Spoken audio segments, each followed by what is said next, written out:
오늘 우리에게 주시는 하나님의 귀한 말씀은 시편 137편의 말씀입니다. 시편 137편.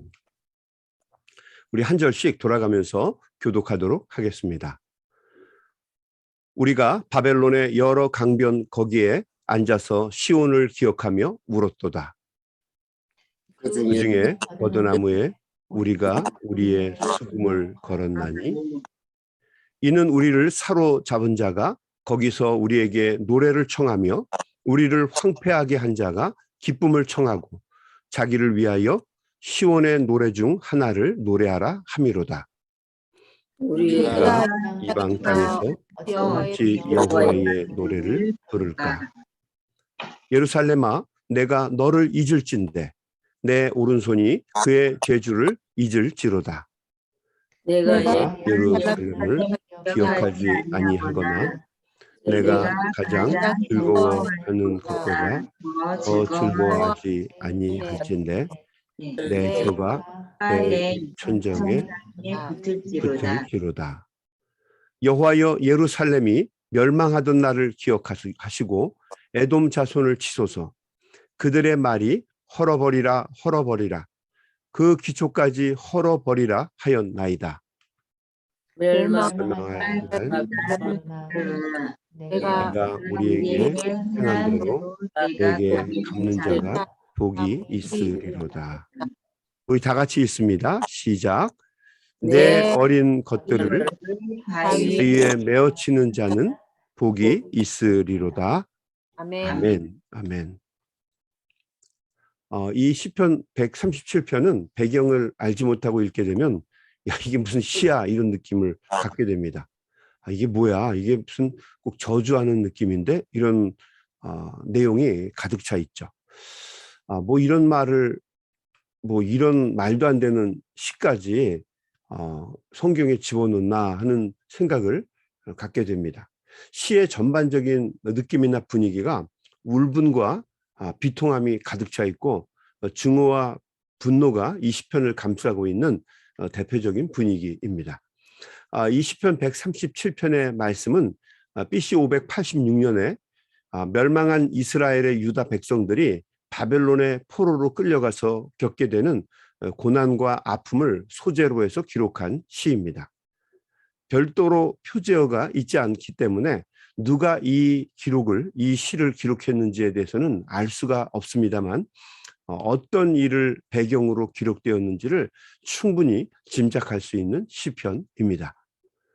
포로로 끌려간 유다 백성들이 바벨론에서 무엇을 하였을까? 뭘 경험했을까? 물어보나 마나 고된 노동과 여러 가지 착취에 시달렸을 것입니다. 우리 한국 사람들도 35년 동안 일본 제국주의자들 밑에서 중노동과 착취를 당해봐서 종살이로 산다는 것이 얼마나 비참하고 불쌍한 일인지를 뼈저리게 느끼고 또 잘 알고 있을 것입니다. 시편의 기자는 종살이 속에서 하나님 앞에 이렇게 말을 합니다. 1절 말씀입니다. 우리가 바벨론의 여러 강변 거기에 앉아서 시온을 기억하며 울었도다. 1절 말씀을 보게 되면 물론 이 시편은 포로기 이후에 기록된 시편입니다. 1절 말씀에 보게 되면 강변 여기에 앉아서 이렇게 기록된 것이 아니라 강변 거기에 앉아서 이렇게 기록이 되어 있습니다.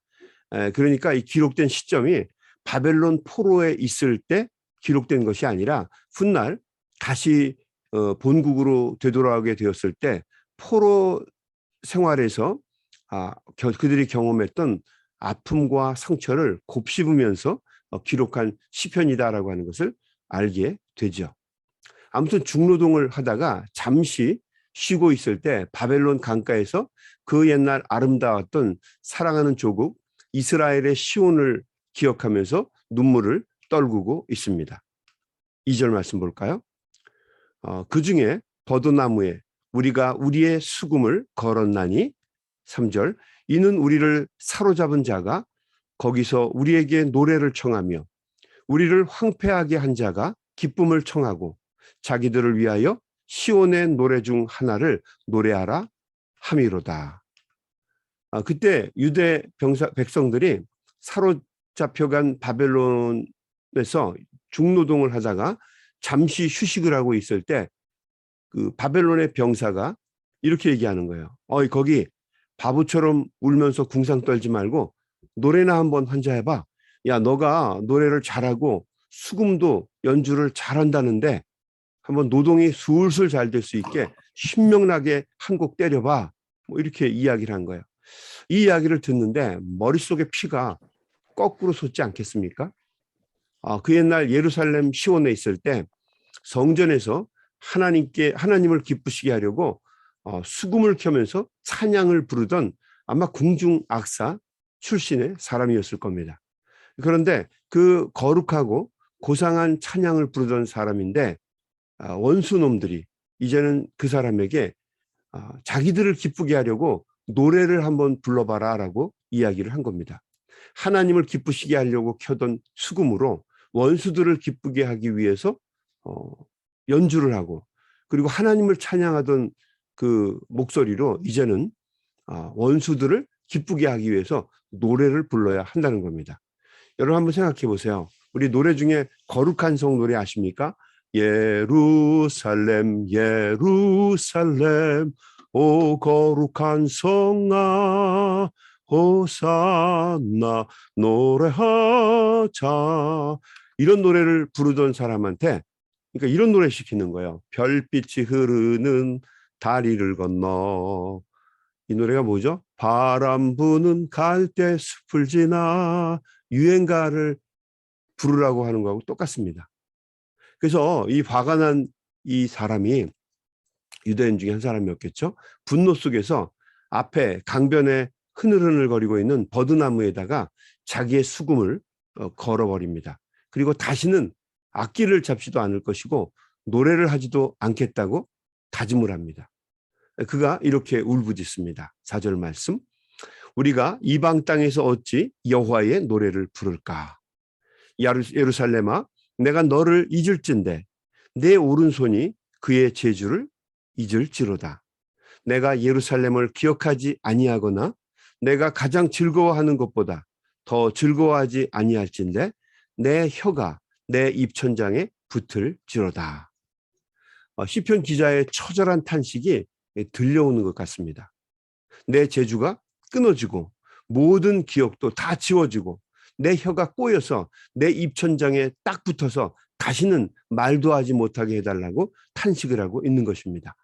여러분 얼마나 이게 비통하고 얼마나 처량한 모습입니까? 다시는 노래하지 않게 해달라. 그리고 이 시편 137편을 지은 것입니다.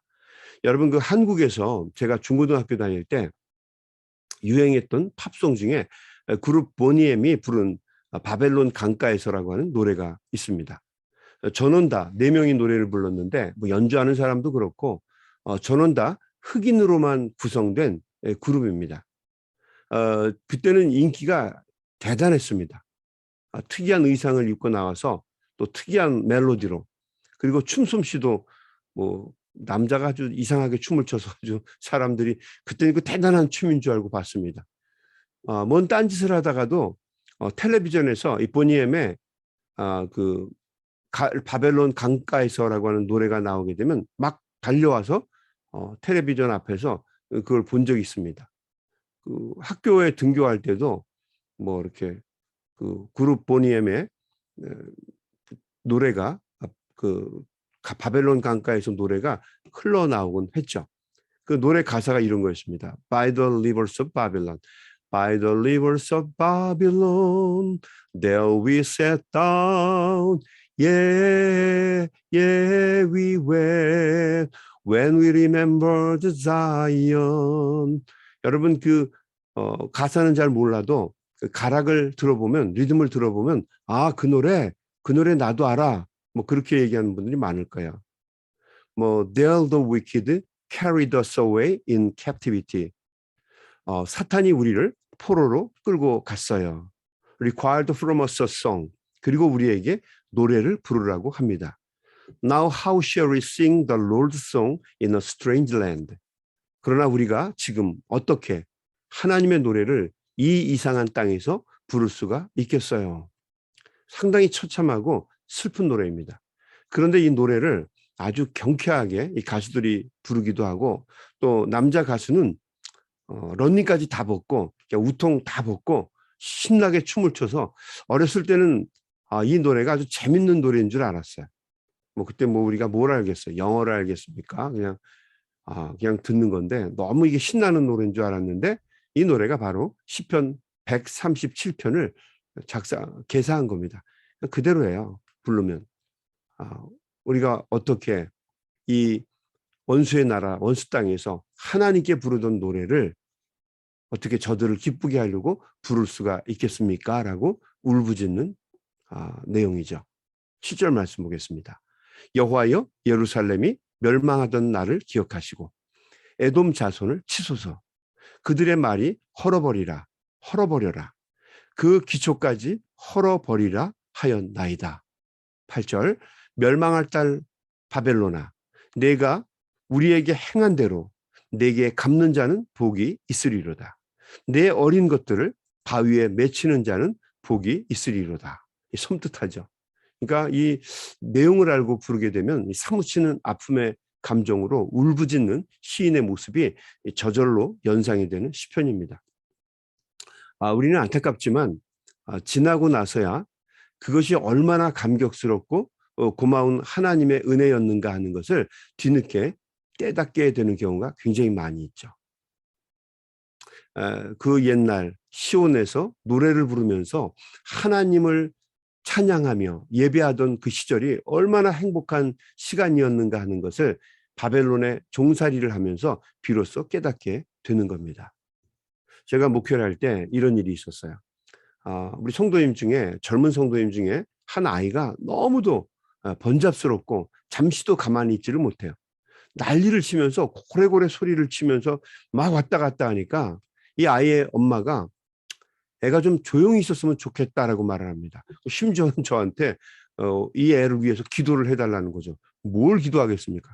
애 조용히 있게 해달라고 기도해요? 말도 안 되는 거죠. 그래서 그냥 저한테 기도를 부탁하면 지혜롭고 이 아이가 잘 자라게 해달라고 기도를 하겠죠. 그런데 이 아이가 어느 날 고열로 아프기 시작했어요. 감기를 걸렸는지 어쨌는지 고열에 시달리다가 정말 머리의 효소가 다 파괴되면서 바보가 되고 말았어요. 그냥 24시간 내내 아무 말도 없이 조용히 앉아 있습니다. 엄마가 이제는 반대로 울부짖습니다. 자기가 정말 미친 여자였다고 절규합니다. 미친 엄마였다는 거죠. 아이가 너무 번잡스럽고 떠들고 뛰어노는 게, 그게 당시에는 얼마나 큰 축복이었는지 몰랐다는 거죠. 근데 아이가 아파서 그냥 24시간 조용히 가만히 있는 것을 보면서 뒤늦게 아이가 시끄럽게 노는 게 얼마나 하나님이 주신 축복인가 하는 것을 깨달아 알게 된 것입니다. 저도 마찬가지예요. 아이가 시끄럽게 뛰어놀면 무조건 좋습니다. 예배를 방해하고 뭐 강단에 막 애들이 올라와도 저는 구애하지 않아요. 어떤 사람은 뭐 제가 애들이 막 강단에 올라오면 뭐 싫어하는, 그런 거 없습니다. 애들은 시끄러워야 하는 게 답이고요. 문제를 일으키는 게 축복입니다. 애들이 많고 시끄러운 교회, 좀 요란한 교회는 미래가 밝은 교회입니다. 그러니까 아이들은 뛰어놀고 문제를 일으키는 것이 당연한 거죠. 예전에 또 저도 개인적으로 예배가 너무 많아서 힘들어하던 때가 있었어요. 예배 좀 덜 드렸으면 좋겠다, 이런 생각을 한 적이 있었는데, 그러다가 정말 크게 아파서 몇 달 동안 일어나지도 못한 때가 있었습니다. 그때 한 번만이라도 열정적으로 뜨겁게 예배를 드렸으면 좋겠다라고 소원이 없겠다라고 생각한 적이 있었습니다. 그러고 나서 알게 되었죠. 하나님 앞에 힘들고 어려워도 예배 드리고, 힘들고 짜증나도 열심히 신방 다니면서 사람들을 만나는 것이 얼마나 기쁘고 감사한 일인지를 뒤돌아 늦게 깨달아 알게 된 것입니다. 돌아보면 다 하나님의 은혜고 사랑이라는 것을 나중에 깨닫게 되는 거죠. 여러분, 저는 요즘에 우리 성도들이 같이 모여서 예배를 드릴 수 있게 된 것이 얼마나 감사하고 귀한 일인지를 하루하루 깨닫습니다. 학교에서 비록 예배를 드리고 또 줌으로 이렇게 기도회를 갖기도 하고 또 줌으로 성경 공부도 하지 않습니까? 화요일 날, 수요일 날, 목요일 날 뭐 계속해요. 또 사람들하고 줌으로 미팅까지 하게 되면 굉장히 많은 시간을 함께 하게 됩니다. 그래도 이런 시간을 보내면서 하나님을 예배할 수 있다고 하는 것이 또 교회에서 함께 성도들과 신앙생활을 할 수 있다는 것이 얼마나 큰 기쁨이고 감격인가 하는 것을 요즘에 저는 많이 깨닫습니다. 저는 개인적으로 여러분들이 너무 고맙고 감사합니다. 이제부터 여러분 계속 좋은 일만, 감사하는 일만 끊임없이 일어날 것입니다.